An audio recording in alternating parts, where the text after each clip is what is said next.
Cleaning out our closets every once in a while is something we have to do. It's not always enjoyable, but taking the time to really assess what we have and what we don't have, what we don't want anymore, those are really important things to do, right? We all get that. But the same thing can happen with our finances.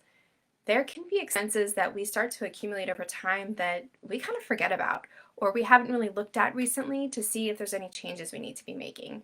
And so just like cleaning out our closets, we kind of need to look at our expenses every once in a while and see where we are with things. And I want to share 5 areas that you can look at and take care of some of that unwanted spending right away. The process isn't fun, but bear with me, this will be worth it. So the one area that you can look at is entertainment. Now, we all define entertainment a little bit differently. It can be books, it can be electronics, video games, that kind of stuff, TV subscriptions. You can even consider social outings with friends as part of your entertainment bucket. Decide for you what that is, and then look at what you're spending in that area.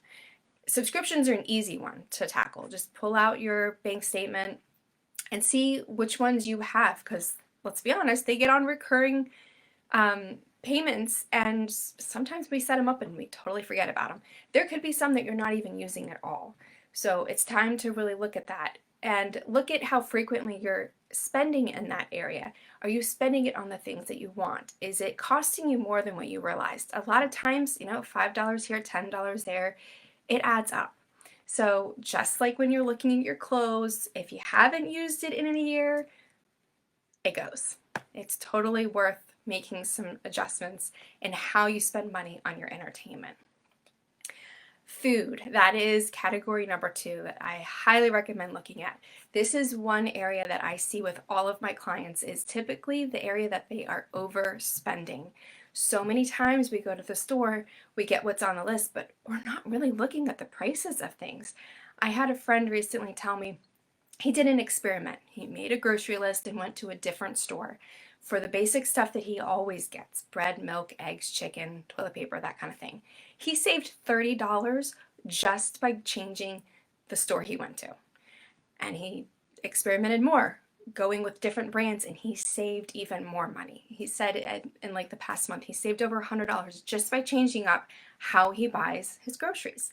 So think about that. I'm a fan of buying in bulk, but buy in bulk when it makes sense. Buy the things that you are going to use on a consistent basis in bulk.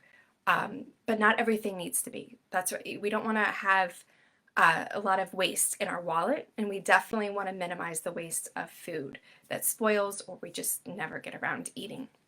So definitely think a little bit more strategically about where you're buying your food. There are grocery chains that are just known to be expensive across the board, and you'll have to really look at what's in your region, because there's different grocery markets throughout the area. That what I have locally that is known for low prices may not be in existence where you are. So really shop around, talk with folks and where they go, and you will find ways to save money here. The third area is giving. I believe giving of our money is a powerful thing. First, it's not only fun to do, but it has a huge impact on the recipient, whether it's a nonprofit, a church, or an individual. I'm a big proponent of giving because it just needs to be in your spend plan. Having that be something that's consistently there. But be careful. I have seen this happen where people get so caught up in giving that they're giving more than they realize, and then they're starting to neglect their own household and struggling and wondering why they can't make their bills. So be mindful of what you're doing when it comes to the giving, but definitely give, even if it's $10. I truly believe in the power of giving. And it's so important to us that if we find ourselves overspending in one area of our budget, we protect the giving. That is the one area that we will not reduce. We have made a commitment of how much we're going to give every month, and that is what we stick to. So it's a really important area to look at. Think about the organizations you're giving to. What is the impact that they're having? Research them.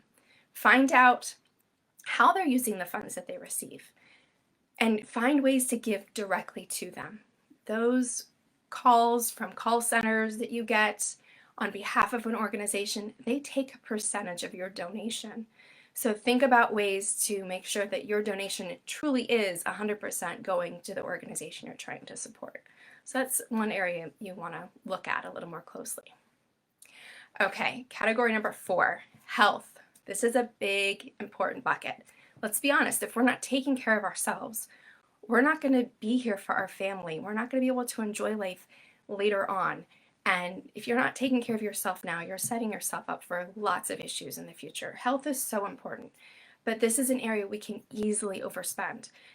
So vitamins, supplements, if you want to invest in household exercise equipment, maybe you're subscribed to a health app, or maybe you have a gym membership, look at what you are spending on your health. It is something that is important to have in your budget.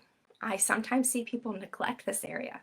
They forget to invest in themselves, but at the same time, we can go overboard and overspend. So look for other ways to lower costs. If exercise is something that's important to you, and maybe it's a goal that you have this year, look for ways that if you have a gym membership that you're not using, because I know they can be costly, experiment with different ways of exercising. Go exercise at the local park, around your community.